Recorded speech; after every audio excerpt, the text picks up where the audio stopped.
Hello ladies and gentlemen, it is Mistress the Mediator and I am back with another video today. So, as usual, I am excited to jump into today's topic and I think we should just get started right away. I wanted to discuss the fact that everyone is not rooting for you. It doesn't matter who a person is to you. It doesn't matter how close you are. It doesn't matter if it's you know, your friends, co-workers, neighbors. It could even be your spouse. And I feel like you should always keep quiet about the things that you're working on. Don't be so eager to like share your projects and, you know, any kind of dreams that you're trying to fulfill until it's already done. And the reason that I say this is because you will be met with a lot of different opinions and thoughts, and all of them are not going to be encouraging. All of them are not going to be positive. Some people are not going to necessarily believe in what you have going on. And some people will be so bold as to show you that they don't really respect or believe in what you have. Some people you have to really just show the results. You know, if you go to the studio and you record a song, you know, don't share all of your like rough drafts with, you know, the next person because you feel like, oh, this is my family or my friend. They don't want to see the mistakes. They don't want to see the almost made it moments. They really don't. Some of them will offer encouragement and words of positivity and things like that, and they'll offer support. But after a while, it's just wiser to move in silence when you're working on big things for yourself. You have to actually just keep in mind that, you know, as much as you want the support and the love and the understanding and the compassion and the celebration, it's not going to always happen. So, you know, keep your accomplishments and things like that quiet until the job is done. Some people just have the kind of personality that allows them to be okay with humiliating or embarrassing their loved ones, you know, by telling them things like, and they'll say it in front of other people, like stuff like, oh, you know, that's stupid. You'll never make it as a singer. Or why do you want to play ball? You know, you're not concerned about being injured. They'll just try to instill all of this doubt, and don't allow anyone to speak sabotage over your life, no matter what you're doing. If you're not hurting anyone, if you're not hurting yourself or anyone else, then there's no reason to allow someone, no matter how close they are to you, to speak any kind of negativity and sabotage over your life, or, you know, feel like they have the right to diminish you and your accomplishments, or just anything that you even hope to accomplish one day. You know, no one has the right to embarrass you, diminish your abilities, or stagnate you from, you know, moving forward. And some people just, they're in a dark place in life, so they kind of want to pull you down into a place of darkness and misery and sadness because that's where they are. And because they're struggling from their own self-doubt, they are too insecure to pursue certain things. You know, they're just struggling internally. They're going to want you to do the same thing.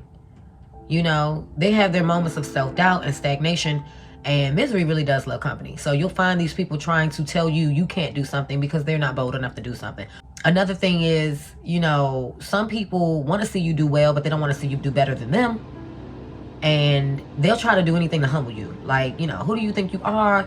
All of this behavior is just to try to, you know, keep you stuck in that same spot where you are. It could be coming from a place of jealousy, or it could be coming from a place of competition. It could be coming from a place of, you know, that person being insecure. And so, you know, some of them aren't bold enough. You know, they lack the self-confidence. But the moment you get published, or the moment you're flying to Paris, they want to come join you on a trip. They be right there. But this was the same person that told you that they don't think it's a good idea.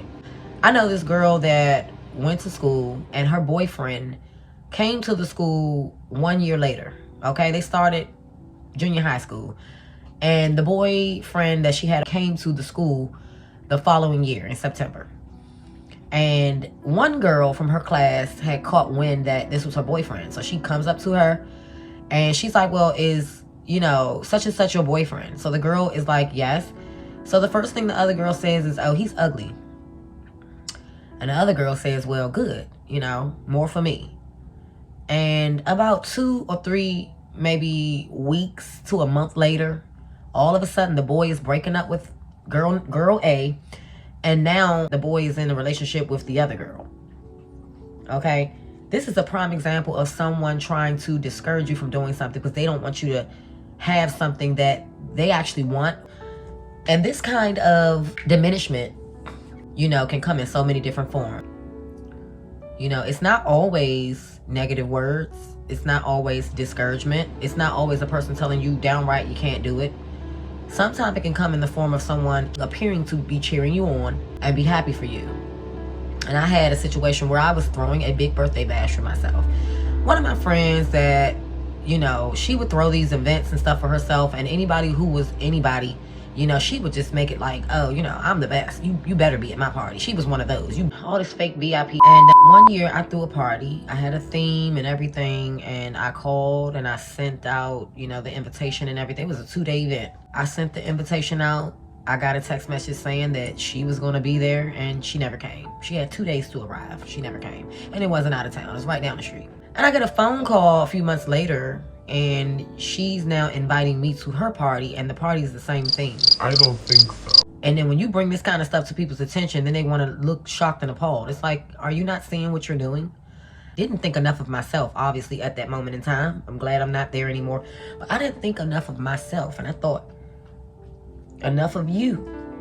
I ask myself all the time, why would you try to seek the validation of people who don't even seek their own validation? They're not even secure enough. Why do you care about an insecure person's validation?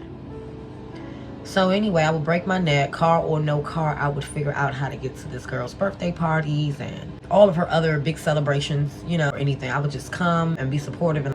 But the one time that I had a big event for myself, I just don't understand it. Like, you didn't show up, but you broke your neck to leave me a note. You came to the very same place where I threw my party to get in touch with somebody who was going to see me very soon, left me a note because you couldn't get in touch with me via phone anymore. Just to get on the phone and talk to me about how you want me to be at your party, your theme party, which is the same theme party that I just threw a couple months ago. I couldn't believe what I was witnessing. I had never seen anything like that. And I'm like, this is the prime example of a person who wants you to have nice things and do nice things and go nice places, but they don't want you to do anything better than them. You know, all the themes that you could have picked, you wanted to pick the same exact one that I had, and then you also, you know, broke your neck for me to come and attend your shit, but you didn't attend my stuff, and my stuff lasted for 2 whole days, and it was on the weekend. Make it make sense.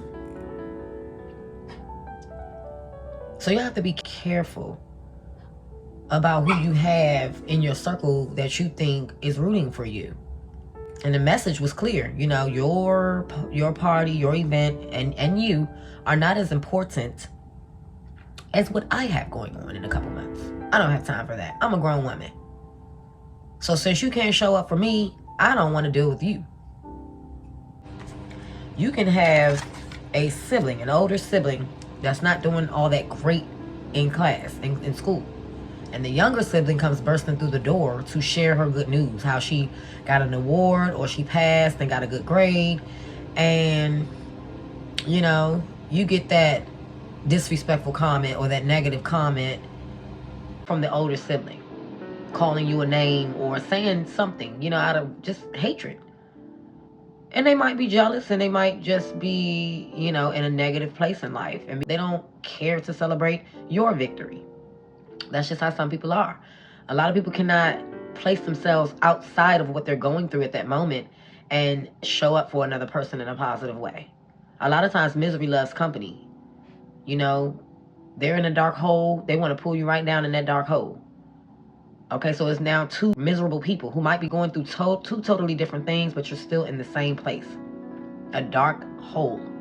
Don't allow anyone to dim your light. Don't allow anyone to steal your moment. Don't allow for anyone to take your shine from you. If it's something you're pursuing, if it's something you're proud of, you know, stay away from negative people. Stay away from unhappy people. Stay away from people who want to try to embarrass or diminish you. And just remember that, you know, everyone is not rooting for you. It would be nice if they are, but they're not. So move in silence when it comes to accomplishing your goals. And remember this, your self-validation and your self-love and your self-respect are the only things that matter above all. So even in the midst of you sharing your accomplishments, you don't need everybody's thoughts and opinions, especially if they're negative and discouraging. You don't need anyone trying to embarrass you or humiliate you in your moment. And you have to move in silence. Once they see that you've made it or you've already done it and it's done, it's not as gratifying to a miserable person to, you know, go all the way back through everything you just worked on and pick it apart. It's easier and it's more gratifying when they can stop you in your tracks, because they're feeling discouraged, because they're not feeling bold enough, because they're feeling miserable. So when they can stop you in your tracks, it's no good to show your jealousy and your hatefulness when your friend is already married. It's easier to try to ruin everything for her before she even walks down the aisle. It's no good to show jealousy and be mean and bully your sibling for making good grades, calling them a nerd and everything, and they just graduated college with a degree. It's too late by then. You know, miserable, evil, jealous, competitive people take joy in not only stealing the moment from you because it's not about them, but they also take the joy in seeing you depleted, seeing all of that confidence and that boldness and that belief and that happiness that you had in yourself. They like to see that drained out of you, because that's where they are in life. They're drained. They like to turn that smile that you have upside down, because that's where their smile is. It's upside down.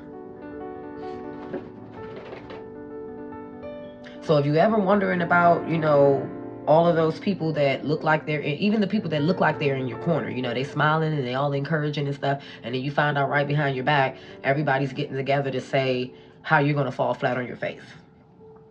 They appear to be happy, they appear to be supportive, but you find out later that they're maybe hoping on your downfall.